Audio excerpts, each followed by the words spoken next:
परमेश्वर के नाम की महिमा हो। सभी को जय मसीह की। एक बार फिर से परमेश्वर का धन्यवाद कि परमेश्वर ने मुझको एक सुंदर अवसर दिया कि आप सबके साथ इस जूम मीटिंग के माध्यम से एक बार फिर से सुंदर समय में संगति कर सके और परमेश्वर के वचन से सीख सके। साथ ही साथ जुड़े हुए सभी भाई बहनों को धन्यवाद कि सभी लोग जुड़े और जो नहीं भी गए शायद आशा है कि वो जुड़ जाएंगे और हम बच्चों से सीखेंगे। पिछली बार जब हम सीख रहे थे तो हमने देखा था किस प्रकार से जो हमारे मसीह तत्व के बारे में हम सीख रहे थे। तब हम उनमें से कुछ पहले हमने जो स्टार्ट किया था कुछ साधारण सी बात उसमें स्टार्ट किया था। उसके बाद हमने कुछ एग्जाम्पल देखे थे। उसके बाद फिर हमने एक टॉपिक पे आए थे जहाँ पर मसीह तत्व के जो इस प्रकार से जो हमारे पूर्व विश्वासी हैं, जो अर्ली क्रिश्चियन रहे हैं, उन्होंने इस प्रकार से मसीह तत्व के सब्जेक्ट को उसका पालन किया देखा है।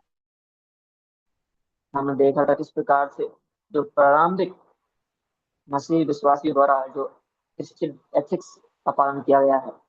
हमने देखा था कि जो प्रारंभिक मसीह विश्वासियों ने अपनी नैतिकता का आधार है वो प्रभु यीशु मसीह को और उनकी शिक्षाओं को बनाया था।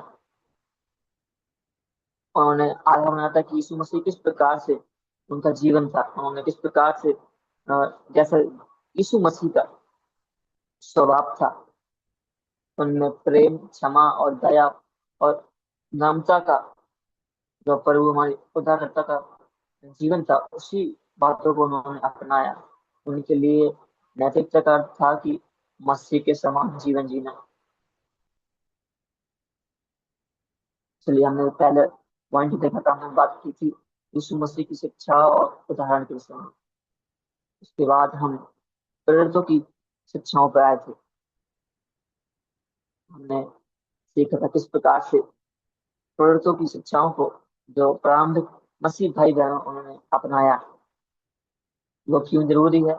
हमने इस बात को सीखा था कि जो प्रेरितों ने कलीसियाओं को नैतिक जीवन जीने के लिए एक बहुत अच्छा मार्गदर्शन दिया है। सभी प्रेरितों में फिर पौलुस ने फिर अपनी पत्रियों में नैतिक जीवन जीने के लिए सभी लोगों को, सभी विश्वासियों को एक मार्गदर्शन दिया है इस प्रकार से एक नैतिक जीवन जिया जाए। उन्होंने अपनी पत्रियों में पवित्रता का वर्णन किया है, सत्य का वर्णन किया है, प्रेम का वर्णन किया है, एकता पर बहुत ज्यादा जोर दिया है और विश्वासियों ने उन्हें अपने जीवन के नियम के रूप में अपनाया भी है। हमने पेज पॉलस और पेज पत्रस की टीचिंग से, उनकी पत्रियों से, उनकी शिक्षाओं से हमने देखा था, हमने ध्यान किया था, उन्होंने किया था कि रोमियो की पत्री अध्याय 12 से, दूसरी पत्री अध्याय 4 से और पहला पत्र अध्याय 1 से। अध्याय 12 हम देखते हैं किस प्रकार से जीवन के रूपांतरण के बारे में पेज पॉलस बात कर रहे हैं। तो हम एक दूसरी पत्री में आते तब वहां पर वे सत्य बोलने पर और पाप से दूर रहने पर जोर दे रहे हैं। इसी प्रकार जब हम पेज पत्रस की पत्री में, पहली पत्रस की पत्री में आते हैं अध्याय 1 में, तो हम देखते हैं वहां पवित्र बनो, ऐसा वे बोल रहे हैं। हमने शिक्षाओं को देखा था किस प्रकार से जो पेज पौलुस ने और पेज पत्रस उनकी शिक्षाओं किस प्रकार से अपने विश्वासियों से और जो लीडर्स हैं उनको कैसे सिखा रहे हैं, किस प्रकार से उनको नैतिक जीवन जीना है। हमने देखा था कि जो शिक्षाएं हैं बताता है किस प्रकार से हमें अपना जीवन पूरी तरह से परमेश्वर को समर्पित करना है। हमें संसार से, वर्ल्ड से की बुरी और संसार की बुरी आदतों से और तो सभी संसारी चीजों से दूर रहना है। अपने मन से और सोच को बदलना है, इनर ट्रांसफॉर्मेशन करना है, अंदर से इसी प्रकार से मान लो, एक हमने उदाहरण भी मेरे साथ, आपको सब याद होगा, हमने एक उदाहरण के तौर पर देखा था कि सब लोग चीटिंग करके अच्छे मार्क्स ला सकते हैं, लेकिन एक अच्छा दूसरी छात्र चीटिंग नहीं करता, क्योंकि वह संसार जैसा नहीं है। वह एक परमेश्वर का पुत्र है। वह सही रास्ता जानता है। हमने एक हिस्ट्री पत्री से भी उस एग्जाम्पल को देखा था, किस प्रकार से सच बोलने के लिए वहां पर पॉलुस बात करते हैं। आज हमने कुछ जल्दी क्लास स्टार्ट कर दिया, इसलिए मैं पहले से रिव्यू कर रहा हूँ ये बातों को। हम अभी थोड़ी देर बाद आज का टॉपिक पे बात करेंगे। हम एक दूसरी पत्री से सीख रहे थे किस प्रकार से जो पॉलुस ने सत्य बोलने पर जोर दे रहे थे। दूसरी पत्री अध्याय 25 तक वहां सिखाया था किस प्रकार से कुछ व्यवहारिक उदाहरण के साथ समझे, ताकि ये हमारे रोजमर्रा के जीवन में जुड़ सके। सत्य बोलना, क्रोध पर नियंत्रण करना, और ईमानदारी से काम करना, और इसी प्रकार से अपने जीवन को जीना। इन सारी बातों को हम वहाँ पर पढ़ते हैं। उदाहरण के लिए सत्य बोलना, मान लीजिए हमने इस उदाहरण हमने देखा था पिछले सप्ताह शायद, और उससे पहले ऑफिस में एक किसी सहकर्मी की गलती हो गई, और बॉस बॉस उससे कुछ पूछते हैं, लेकिन वह सत्य बोलता है। उसने झूठ बोलकर बचने की बजाय उसने सच बताना सही समझा, बेहतर समझा, क्योंकि उसको मालूम है झूठ से भरोसा टूटता है, पर सत्य बोलने से विश्वास और सम्मान बढ़ता है। हम पद 26 से 27 पढ़ते हैं, यहाँ क्रोध पर नियंत्रण के बारे में लिखा हुआ है। परिवार में किसी बात पर झगड़ा हो गया, अगर हम रात तक नाराज रहते हैं तो स्थिर करते हैं, लेकिन तुरंत बात करके सुलझा ले तो शांति। अगर ना, उनको अवसर देना होता है मेरे लिए। जल्दी समाधान करना ही जल्दी समाधान करने से सही मार्ग। जब हम पद 28 पढ़ते हैं, तब मदद ईमानदारी से काम करनी चाहिए। ईमानदारी से कोई दुकानदार अपने ग्राहकों से धोखा करता था, लेकिन अब ईमानदारी से व्यापार करता है, और जरूरतमंदों की मदद भी करता है। ये एक ईमानदारी है। इसी प्रकार से हम सबको भी इन बातों पर ध्यान देने के लिए पौलुस हमसे और विश्वासियों से पत्र लिखते हैं। जब हम वचन पद 29 पढ़ते हैं, वहाँ शब्दों का उपयोग इस प्रकार से करना चाहिए, उस पर बातें लिखी गई हैं। शब्दों का उपयोग जब हम 38 पढ़ते हैं, तो हम देखते हैं कि पवित्र आत्मा को शोकित ना करो। ये प्रिय भाई, जब हम जानबूझ के गलत काम करते हैं, जैसे गाली देना, धोखा देना, तो आत्मा दुखी होती है। आत्मा हमें मार्गदर्शन करती है। आचरण से हम उस मार्गदर्शन को अनदेखा करते हैं जो पवित्र आत्मा हमें मार्ग दिखाते हैं। हम देख रहे थे किस प्रकार से पवित्र आत्मा का जो मार्गदर्शन था, इस प्रकार से जो प्रारंभिक मसीह भाई जो उनके जीवन में था।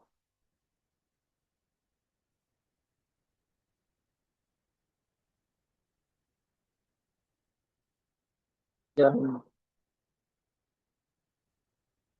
पवित्र आत्मा के मार्गदर्शन के बारे में आपके साथ हमने पिछले हफ्ते इस पर बात की थी, पिछले हफ्ते और उससे एक क्लास पहले।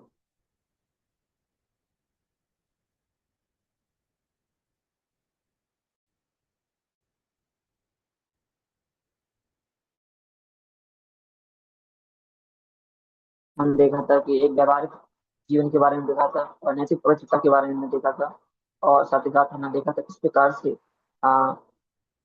जो प्रारंभिक मसीह भाइयों थे, उन्होंने उत्पीड़न में रह रखा था। इंडोरेंस इन परसिक्यूशन, उत्पीड़न में है। उसके लिए हम सबके लिए किस प्रकार से एक व्यक्ति आ, सताव में भी धैर्य को रख सकता है, लेकिन प्रारंभिक मसीहों ने अत्याचार सहा, पीड़ा सही, लेकिन उन्होंने बदला नहीं लिया, उन्होंने धैर्य रखा। उन्होंने अपने जीवन से मसीह को दर्शाया है। उन्होंने धैर्य, विश्वास और क्षमा का परिचय दिया। इसी प्रकार से ये सारे टॉपिक और ये सारे सब्जेक्ट हमें भी आकर्षित करते हैं और हमें याद दिलाते हैं किस प्रकार से हम भी अपना एक जीवन इस प्रकार से जी सकते हैं। जब हम और चौथे पॉइंट पे आए थे, तो हमने बात की थी किस प्रकार से जो पवित्र आत्मा का मार्गदर्शन था, उस विषय में हमने बात की थी। पवित्र आत्मा का मार्गदर्शन, हम देखते हैं कि जो प्रारंभिक मसीह भाई, उन्होंने प्रारंभिक मसीह विश्वासियों ने पवित्र आत्मा पर निर्भर रहना सीखा। वे हर समय पवित्र आत्मा पर निर्भर रहते थे। उन्होंने पवित्र आत्मा पर निर्भर रहकर नैतिक निर्णय लिए। पवित्र आत्मा उन्हें सही और गलत समझने और सही जीवन जीने को शक्ति देता था। जब हम केवल अध्याय 16 का 13 हमने पढ़ा था, आज ही हम पढ़ेंगे। कोई भाई ने पढ़ दे यूहन्ना अध्याय 16 का 13।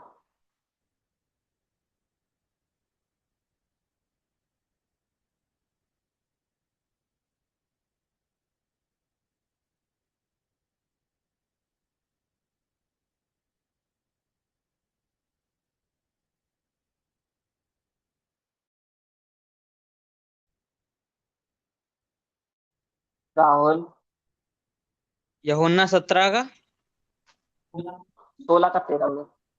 सॉरी यूहन्ना परंतु 16 का जब वह अर्थात सत्य का आत्मा आएगा तो तुम्हें सब सत्य का मार्ग बताएगा, क्योंकि वह अपनी ओर से ना कहेगा, परंतु जो कुछ सुनेगा वही कहेगा और आने वाली बातें तुम्हें बताएगा।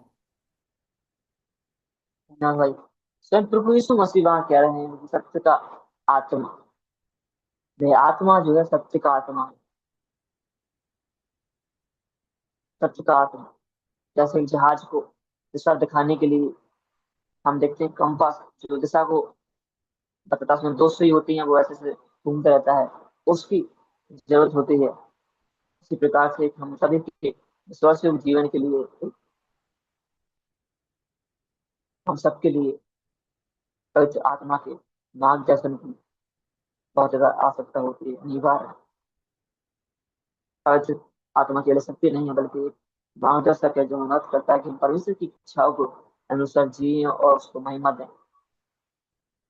पवित्र आत्मा ही हमें मदद करता है, क्योंकि जो कुछ भी हम सीखते हैं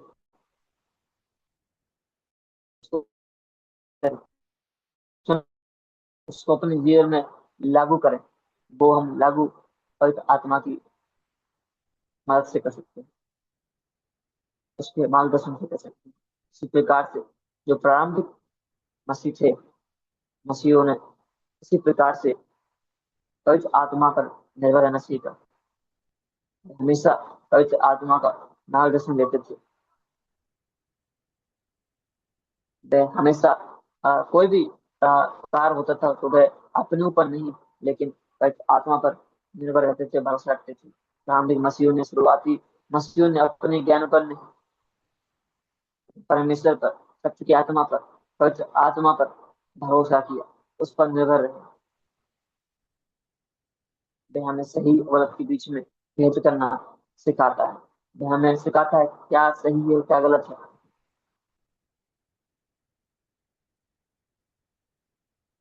केवल यह जानना नहीं है कि उसे करने की शक्ति, उसे करने की मदद हमें सिर्फ पवित्र आत्मा से ही मिलती है। जब किसी बात को हम सीखते हैं, उसको सीख लेते हैं, जान लेते हैं कि ये सही है, अगर हम उस चीज को लागू करना चाहें, उस पर चलना चाहें, तो हम उसको अकेले नहीं कर सकते। हमें पवित्र आत्मा की मार्गदर्शन की, उसके मदद की जरूरत होती है, तभी उस बात को हम कर सकते हैं। इसी प्रकार से प्रारंभिक मसीह भाई थे, उन्होंने इसी प्रकार से पवित्र आत्मा पर निर्भर रहकर अपना जीवन जिया। जब हम यूहन्ना अध्याय 16 का 13 पढ़ा थे, हम देखते किस प्रकार से प्रभु वहां पर सत्य का आत्मा बोलते हैं। सत्य का आत्मा, तो यीशु मसीह ने इस वचन में सत्य का आत्मा कहा है, पवित्र आत्मा। इसका अर्थ है कि वह केवल पवित्र आत्मा जो केवल सूचना नहीं देता, बल्कि वह सत्य को हमारे जीवन में प्रकट करता है। हमें याद दिलाता है कि जब हम कठिन परिस्थिति में होते हैं, तो पवित्र आत्मा हमें परमेश्वर के वादे याद दिलाता है, प्रॉमिस याद दिलाता है, ताकि भटके पर भरोसा रखें, परमेश्वर से दूर ना जाए। पवित्र आत्मा मदद करता है कि हम परमेश्वर की बातों को याद कर सके। जब हम गलत रास्ते पर कदम रखते हैं, तब वह पवित्र आत्मा हमसे बात करता है, हमें चेतावनी देता है मन में कि हम गलत रास्ते पर चल रहे हैं। वो कहता है कि हमें सुधरने की जरूरत है, हमें उस रास्ते पर नहीं चलना है, हमें उसकी आवाज सुनने की जरूरत है। तो हमें हमारे मन में, हमारे अंदर चेतावनी देता है कि हमारे मन में बात करता है कि हम गलत रास्ते पर ना चलें, हमें गलत रास्ते पर कदम बढ़ाने से रोकता है। इसलिए प्रभु यीशु मसीह यूहन्ना 16:13 में सत्य का आत्मा कह रहे हैं। इसका मतलब है कि वह केवल सूचना नहीं देता, बल्कि सत्य को हमारे जीवन में करता है। इसी प्रकार से हमने देखा था किस प्रकार से ये जो आयत है, जो पद है, हमें तीन बातों को सिखाता है। तीन बातें, जब हम यूहन्ना 16:13 पढ़ते हैं, हम देखते हैं तीन बातों को। सत्य का मार्ग बताएगा, अपनी ओर से ना कहेगा, और तीसरी बात आने वाली बातें तुम्हें बताएगा। इन बातों पर इस प्रकार से इतनी महत्वपूर्ण बातें होती हैं। पहली बात, इसी वचन में हम पढ़ते हैं, सत्य का मार्ग बताएगा। दूसरी बात, अपनी ओर से नहीं कहेगा। तीसरी बात, आने वाली बातें बताएगा।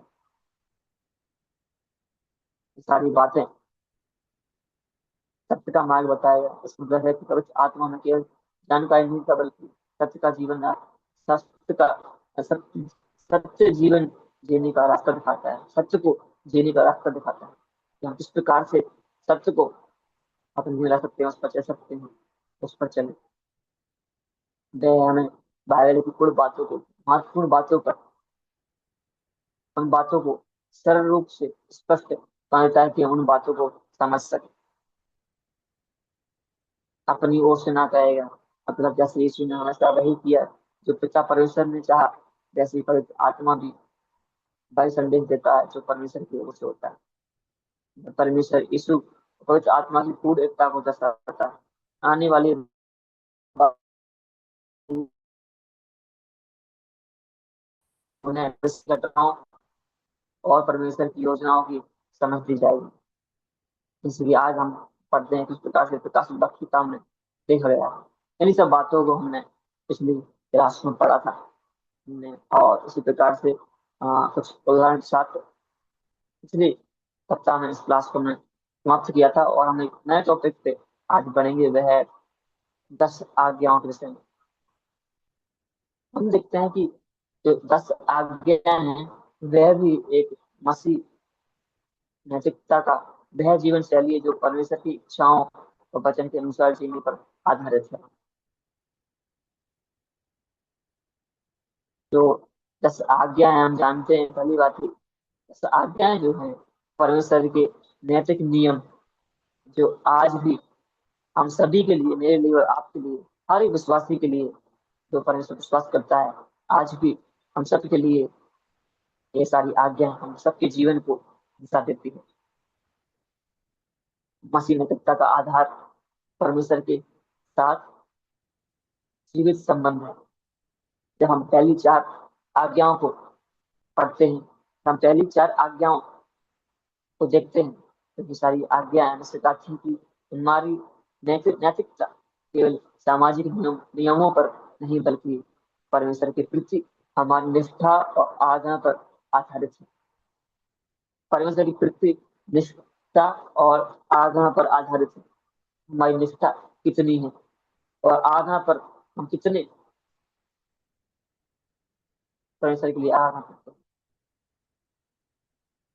हमारी नैतिकता केवल सामाजिक नियमों पर नहीं, बल्कि परमेश्वर के प्रति निष्ठा और आराधना पर आधारित भी है। तो हम पहले 4 आज्ञाओं पर पढ़ते हैं।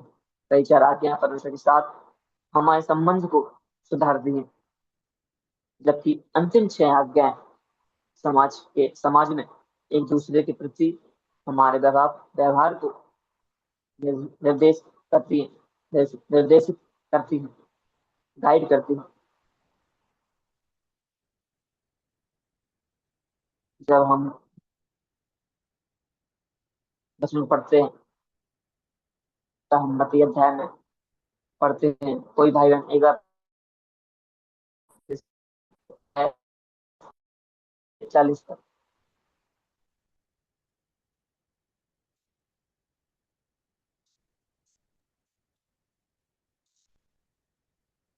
कौन सा भैया?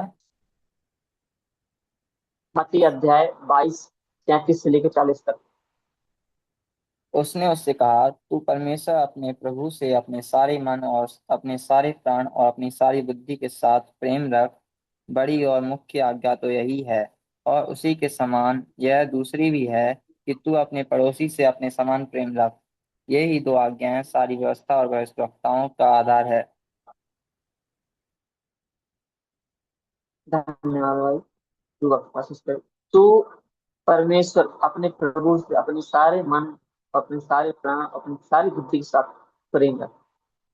जब हम 38 पढ़ते हैं, लिखा है बड़ी और मुख्य आज्ञा तो यही है, क्या है?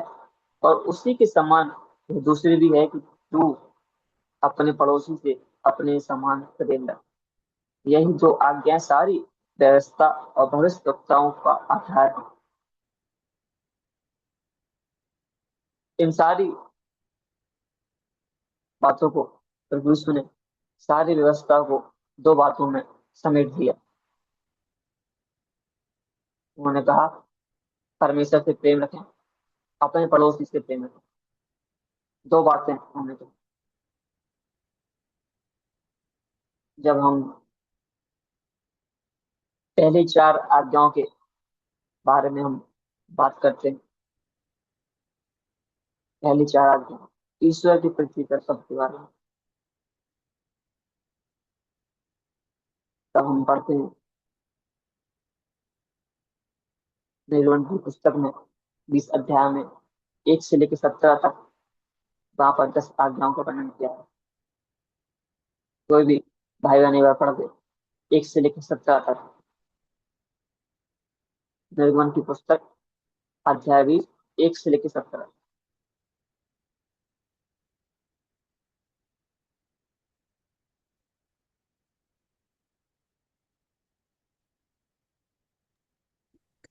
एक से 17 ब्रदर। हाँ हाँ, 1 17। तब परमेश्वर ने यह सब वचन कहे कि मैं तेरा परमेश्वर यहोवा हूँ, जो तुझे दासत्व के घर अर्थात मिस्र देश से निकाल लाया है। तू मुझे छोड़ दूसरों को ईश्वर करके ना मानना। तू अपने लिए कोई मूर्ति खुद कर ना बनाना, न किसी की प्रतिमा बनाना जो आकाश में व पृथ्वी पर व पृथ्वी के जल में है। तू उनको दंडवत ना करना और ना उनकी उपासना करना, क्योंकि मैं तेरा परमेश्वर यहोवा जलन रखने वाला ईश्वर हूँ। और जो मुझसे बैर रखते हैं उनके बेटों पोतों और परपोतों को भी पितरों का दंड दिया करता हूँ। और जो मुझसे प्रेम रखते हैं और मेरी आज्ञाओं को मानते हैं उन हजारों पर करुणा किया करता हूँ। तू अपने परमेश्वर का नाम व्यर्थ ना देना, क्योंकि जो यहोवा का नाम व्यर्थ ले वह उसको निर्दोष न ठहराएगा। तू विश्राम दिन को पवित्र मानने के लिए स्मरण रखना।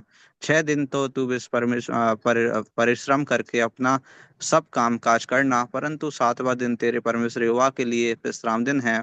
उसमें न तो तू किसी भांति का काम काज करना, और ना तेरा बेटा, ना तेरी बेटी, ना तेरा दास, ना तेरी दासी, ना तेरे पशु, ना कोई परदेसी जो तेरे फाटकों के भीतर हो। क्योंकि 6 दिन में यहोवा ने आकाश और पृथ्वी और समुद्र और जो कुछ उनमें है सबको बनाया, और 7वें दिन विश्राम किया। इस कारण यहोवा ने विश्राम दिन को आशीष दी और उसको पवित्र ठहराया।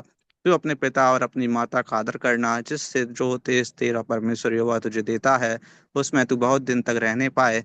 तू खून न करना, तू व्यभिचार न करना, तू चोरी न करना, तू किसी के विरुद्ध झूठी साक्षी न देना, तू किसी घर का लालच न करना, ना तो किसी स्त्री का लालच करना, और ना उस किसी के दास दासी व बैल गधे का, ना किसी वस्तु का लालच करना। धन्यवाद भाई, जो आप कोशिश करें। हमने सारी 10 आज्ञाओं को यहाँ पे पढ़ा। मुझे मालूम था कि हम सबको ये सब मालूम है, लेकिन फिर भी मैं सोचा सब लोग आकर्षित होंगे पढ़ने के लिए मैं उसको पढ़वाया। पहली चार आज्ञा हम देखा किस प्रकार से परमेश्वर के प्रति कर्तव्य के बारे में। परमेश्वर कहते हैं कि मेरे सिवा मुझे कोई और ईश्वर न माना, कि तुम मुझे छोड़ दूसरों को ईश्वर करके ना मानना। हम जानते हैं केवल परमेश्वर ही सर्वोच्च हमारे जीवन में होना चाहिए। यह वचन हमें याद दिलाता है किस प्रकार से हम अपने जीवन में केवल अपने परमेश्वर को ही महत्व देना है।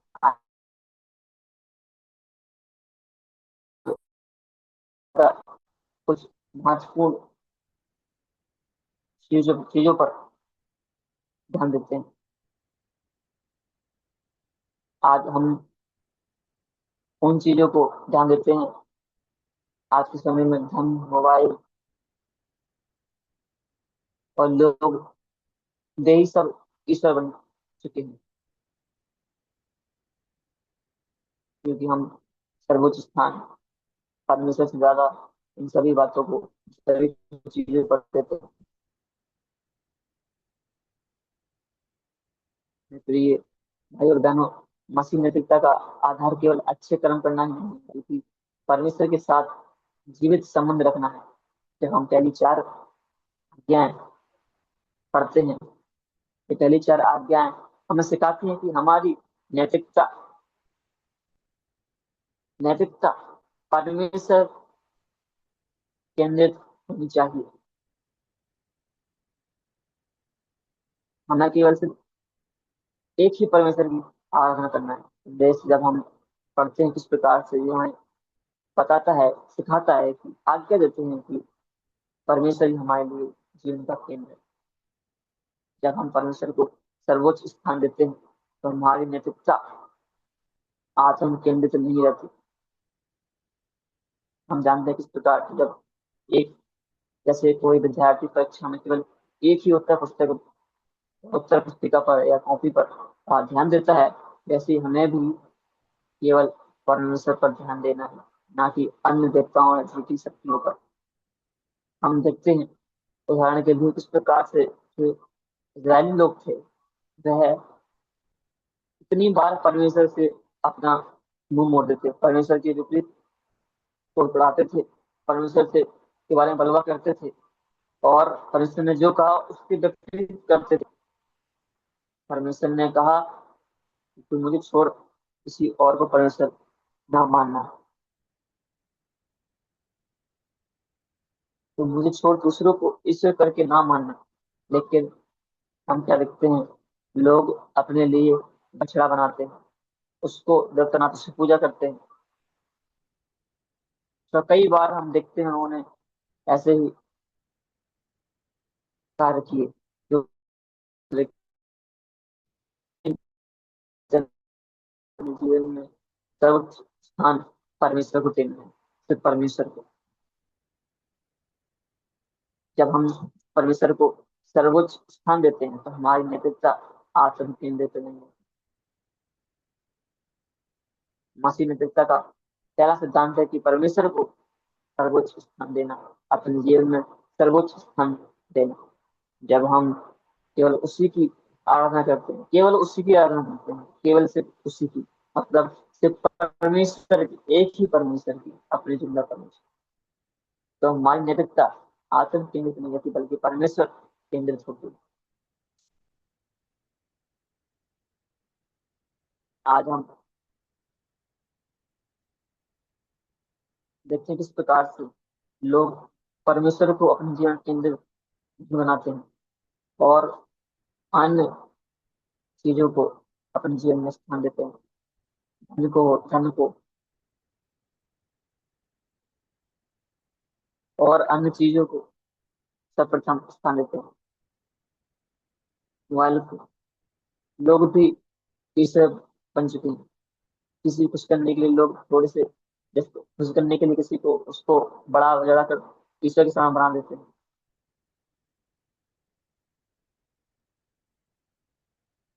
यीशु मसीह ने कहा, जब हम 22 का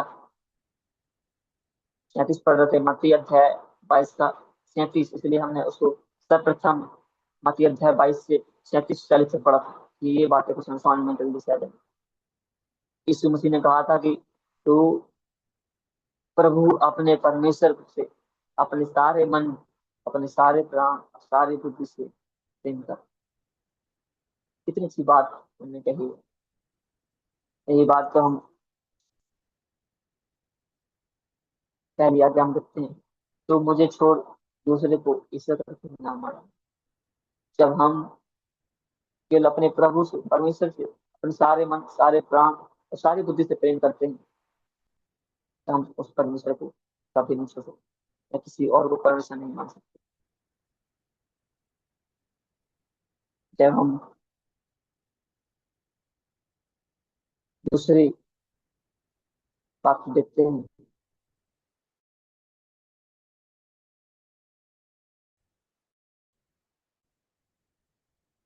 दूसरी आज्ञा को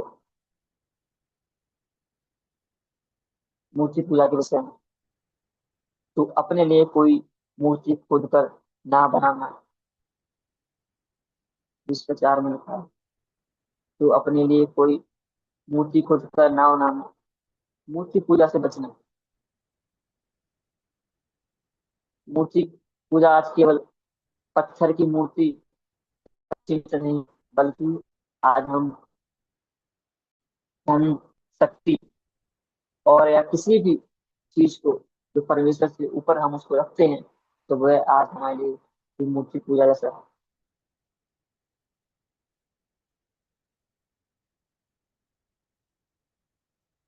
तो हम परमेश्वर से ज्यादा किसी और चीज को स्थान देते हैं, तब वह हमारे लिए मूर्ति पूजा के बराबर है।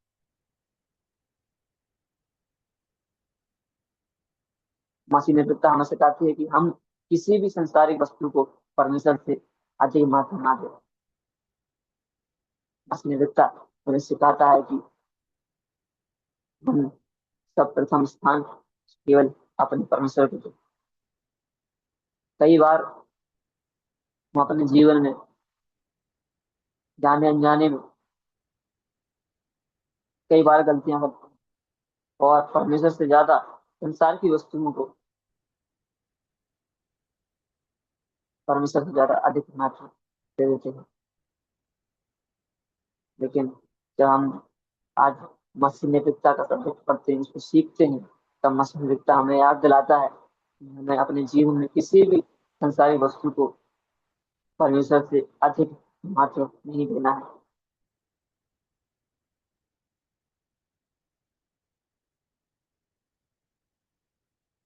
हम जानते हैं कई बार हमसे गलतियां होती हैं, कई बार हम परमेश्वर से ज्यादा अधिक महत्व धन को दे देते हैं, पैसे को। कई बार हम ज्यादा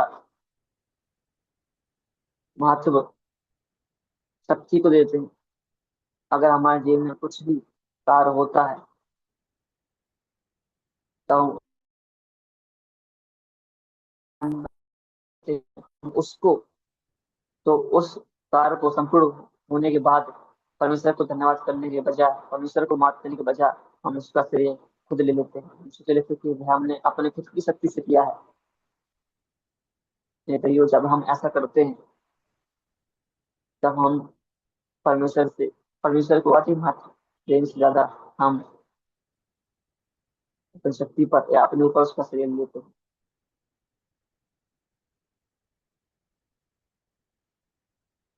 नैतिकता हमें सिखाता है किस प्रकार से हमें अपने जीवन में हर चीज से ज्यादा परमेश्वर को महत्व देना है।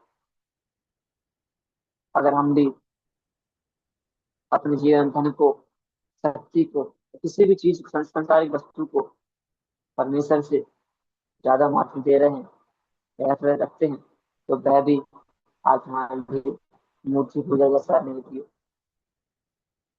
जाने अनजाने में हम भी ऐसा पाप कर रहे हैं।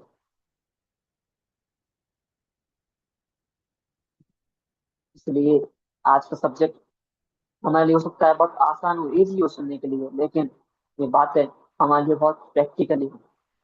हमको अपने जीवन में लागू करने के लिए बहुत महत्वपूर्ण है।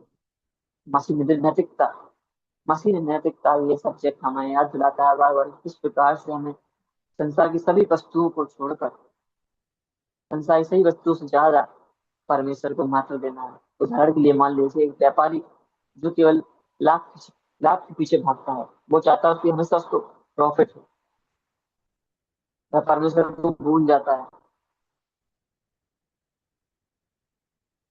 वह धन को मूर्ति बना लेता है, मतलब वह धन को ज्यादा महत्व दे रहा है।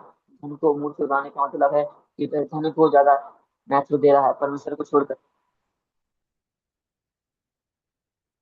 इस प्रकार से मेरे प्रिय भाइयों, हम भी कभी कभार अपने जीवन में एक व्यापारी के समान परमेश्वर से ज्यादा धन को महत्व देते हैं, जो पूर्णता गलत है। मतलब हम धन को मूर्ति बना लेते हैं, हम भी एक मूर्ति पूजक की तरह हो गए। लेकिन जब हम अपने लाभ को कुछ हिस्सा गरीबों की सेवा में लगाते हैं, तो तब हम उस लाभ को ज्यादा श्रेय देने की बजाय परमेश्वर के कार्य को परमेश्वर को महत्व देते हैं।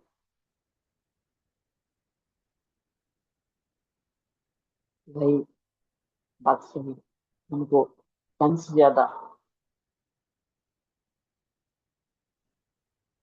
परमेश्वर को महत्व देना है। व्यापारी केवल अपने लाभ के लिए उसके पीछे भागता रहता है अपने कमाई के, और परमेश्वर को मान लीजिए भूल जाता है, तो वह धन को मूर्ति पूजा के समान हो गया है, वह धन को मूर्ति पूजा बना रहा है। लेकिन अगर वही व्यक्ति लाभ के पीछे ना भागते हुए परमेश्वर को प्रथम स्थान देता है, तो इस प्रकार से हमें अभी ये बातें सीखने मिलती है। इस प्रकार से हमें सर्वप्रथम स्थान परमेश्वर को देना है, प्रथम महत्व परमेश्वर को देना है। अगर हम भी इसी प्रकार से परमेश्वर को महत्व देने की बजाय किसी और चीज को अपने जीवन में महत्व दे रहे हैं, तो हम भी एक मूर्ति पूजा के समान है। जो हम मूर्ता हम पढ़ते हैं दूसरी आज्ञा के बारे में कि तो अपने लिए अपने लिए कोई मूर्ति खोद कर ना बनाना।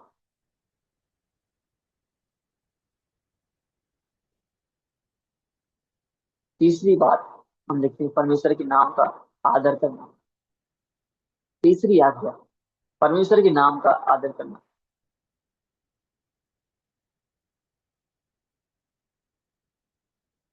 हम परमेश्वर का नाम रख लेते हैं, इसका मतलब है कि उसकी पवित्रता को हम हल्के में लेते हैं। कई बार हम ये वचन हमें याद दिलाता है कि हमें अपने परमेश्वर का आदर करना चाहिए, उसका नाम इसी प्रकार से ना ले। हम जानते हैं किस प्रकार से जो यहूदी लोग थे वे यहोवा का नाम साधारण रीति से नहीं लेते थे। यहाँ वह नाम साधारण नहीं लेते थे, वह हरदम हर समय साधारण रीति से परमेश्वर का नाम नहीं लेते थे, क्योंकि वे जान आदर करते थे। ये तीसरी आज्ञा को हम पढ़ते हैं तो हम देखते हैं परमेश्वर के नाम का आदर करना।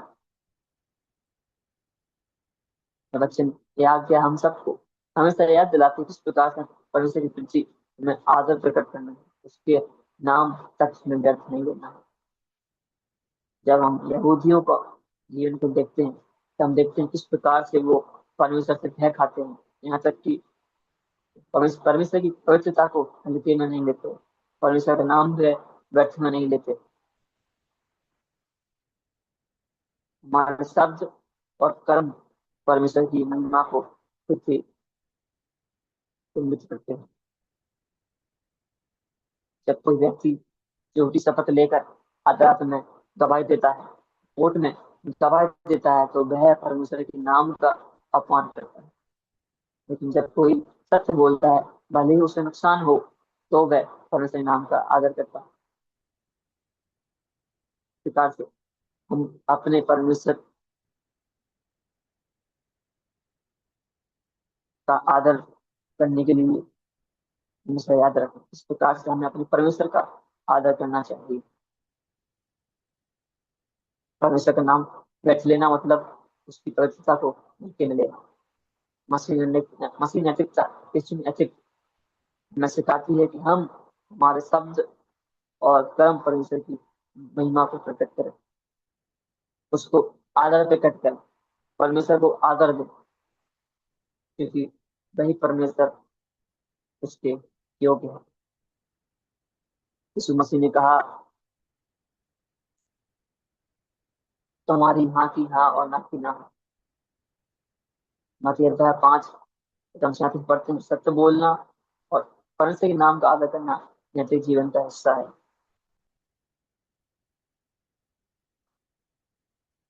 हो सकता है कई बार हमें परमेश्वर का कोई हमें मजबूर करे परमेश्वर को आ, निरादर या उसकी अपमान करने के लिए, क्या हम ऐसे करेंगे? जो बात सही है उसको उपयोग हमें करना चाहिए, ताकि परमेश्वर को न मिले, परमेश्वर को आदर मिले। भाई हमें अपने जीवन को आज जांचने की जरूरत है, कहीं ऐसा तो नहीं है कि हम भी अपने जीवन में कहीं नाम तो हम आदर नहीं कर पा रहे हो।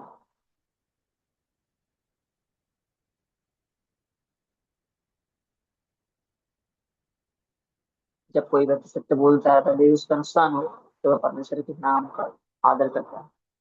अपने नुकसान को भूलकर परमेश्वर का आदर का याद रखना, परमेश्वर को सर्वप्रथम स्थान देना, उसको सर्वप्रथम सर्वोच्च मानना, उसका आदर करना। जब हम चौथी आज्ञा हम आते हैं, विश्राम दिन को पवित्र मानना। विश्राम दिन में हमें याद दिलाता है कि जीवन केवल काम और उत्पादन नहीं, बल्कि परमेश्वर के साथ संगति रखने का दिन है।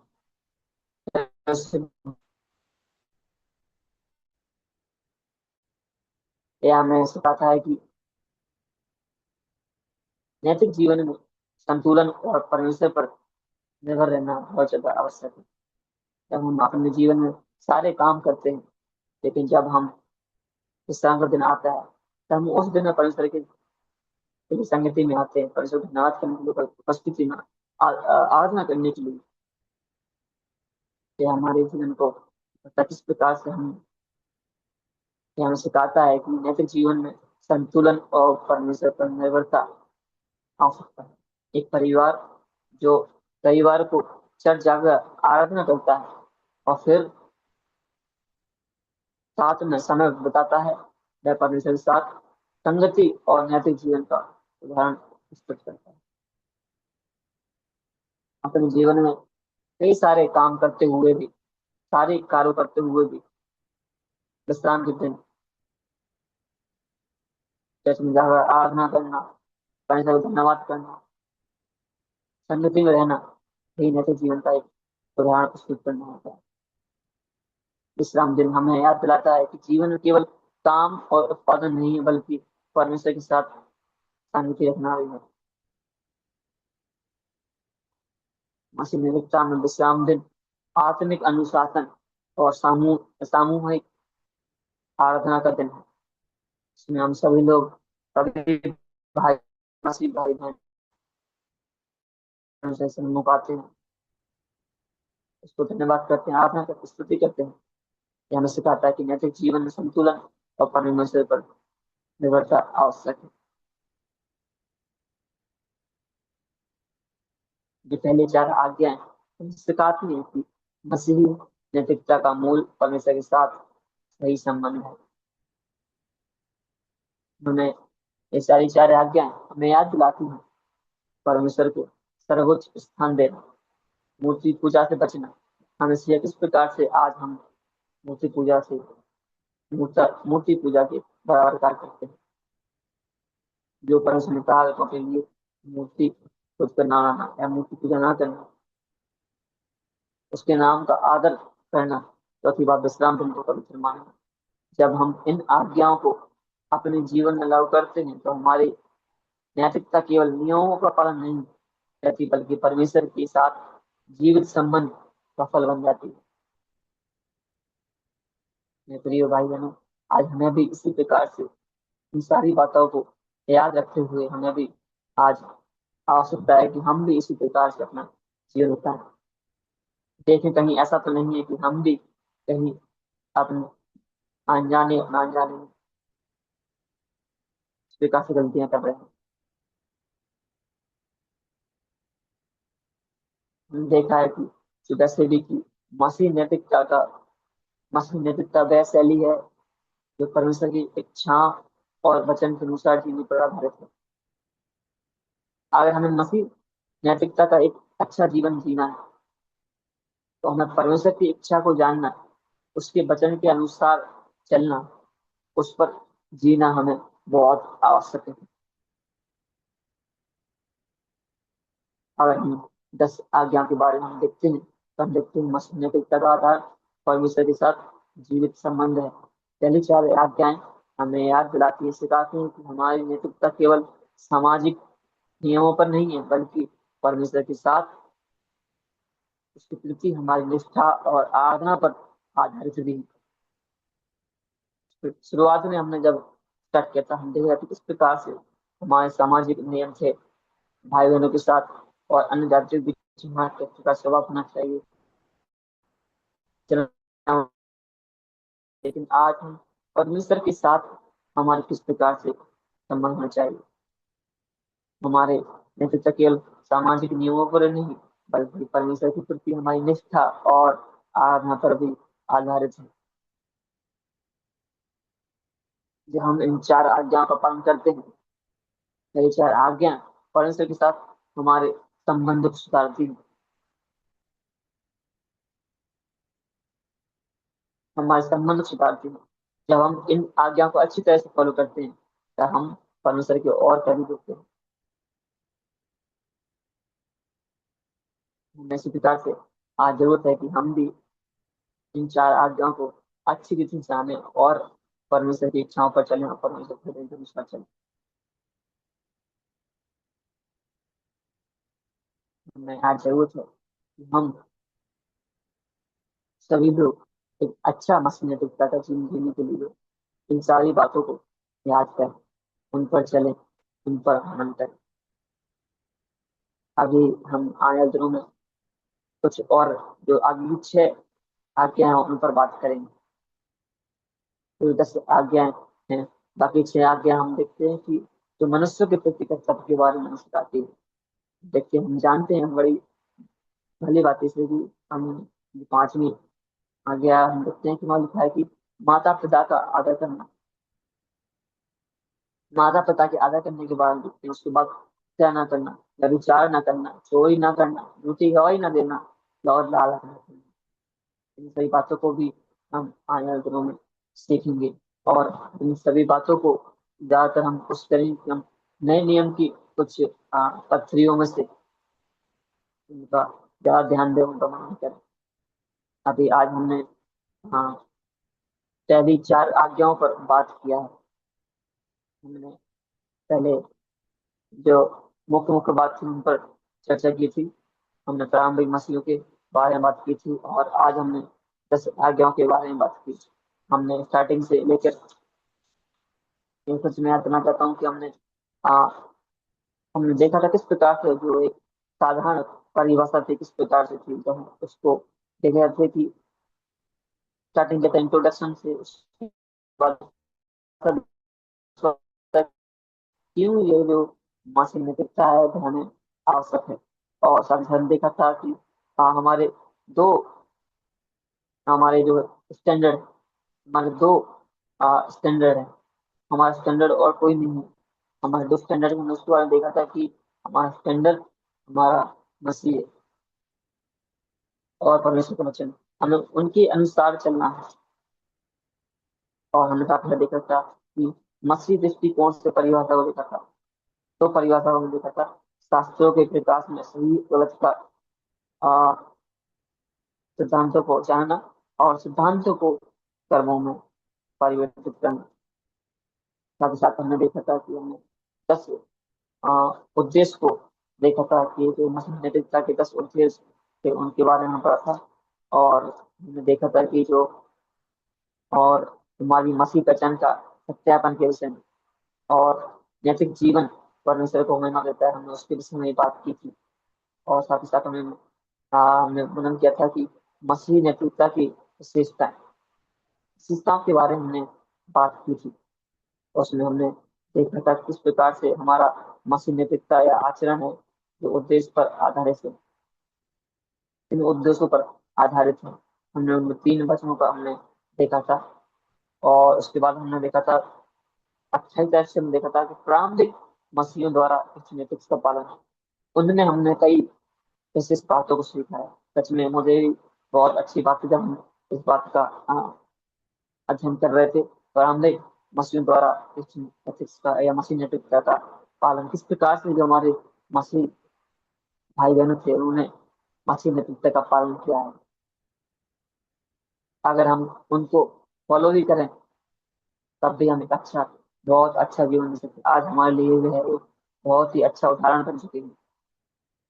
आज हमें आवश्यकता है कि हम भी अपने जीवन में इस प्रकार से प्रारंभिक मसीह भाई बहनों ने यीशु मसीह को, यीशु मसीह की शिक्षा को अपनाया, उसको उदाहरण बनाया, उदाहरण आधार बनाया, उस पर चले और उन्होंने प्रेरितों की शिक्षाओं को अपनाया। और हमने देखा था किस प्रकार जो प्रारंभिक मसीह भाई देखा था किस प्रकार से तो हमारे प्रारंभिक भाई बहन थे उन्होंने प्रेम और सेवा का जीवन जिया। उसके बाद हमने नैतिक पवित्रता की बात की थी। उसके बाद हमने उत्प्रेरण धैर्य और पवित्र आत्मा का मार्गदर्शन देखा था। और आज हमने 10 आज्ञाओं की बारे में बात की। 10 आज्ञा और उन 10 आज्ञाओं में से आज हमने पहली 4 आज्ञाओं के बारे में बात किया। तो वो हमें सहायता करे कि हम आने दिनों में और भी आ, जो बाकी 6 अंतिम 6 आज्ञा हैं जो समाज में एक दूसरे के प्रति हमारे व्यवहार को निर्देशित करती हैं, उनके बारे में हम सीखेंगे ताकि हम भी एक अच्छा मसीह नैतिकता से भरा जीवन जी सकें। क्योंकि मसीह नैतिकता वह जीवन शैली है जो परमेश्वर की इच्छा और वचन के अनुसार जीने पर आधारित है, ताकि परमेश्वर को महिमा मिल सके। जब हम परमेश्वर की इच्छा के अनुसार चलते हैं, वचन के अनुसार जीने पर परमेश्वर के वचन के अनुसार चलते हैं, तब हम परमेश्वर की महिमा को, इच्छा को पूरा करते हैं। मसीह नैतिकता का जीवन परमेश्वर की इच्छा को पूरा करना, परमेश्वर के वचन के अनुसार चलना, इन सभी पर आधारित है। हम आज 10 आज्ञा दे रहे 10 में से हमने 4 प्रथम 4 आज्ञाओं को देखा जो हमारे परमेश्वर के साथ संबंध को सुधारते हैं। परमेश्वर हमारी सहायता करे कि हम भी एक अच्छा जीवन जिए और अच्छा मसीह नैतिकता का जीवन जिए और परमेश्वर को महिमा दे सके। अगर हमने अभी 4 अपनी 4 जो बातें पहली 4 आज्ञाओं के बारे में बात किया है तो हो सकता है उससे हमारी बहुत सुधार हो। पहली 4 आज्ञा परमेश्वर के साथ हमारे संबंध को सुधारते हैं। अगर हम भी गलती जाने अनजाने में गलती करते हैं, प्रभु हमें क्षमा करे, हमारी सहायता करे कि हम सभी इन बातों को मान सकें और परमेश्वर की इच्छा के अनुसार चल सकें, उसके वचन के अनुसार चल सकें। परमेश्वर हम सबकी सहायता करें। सभी को जय मसीह।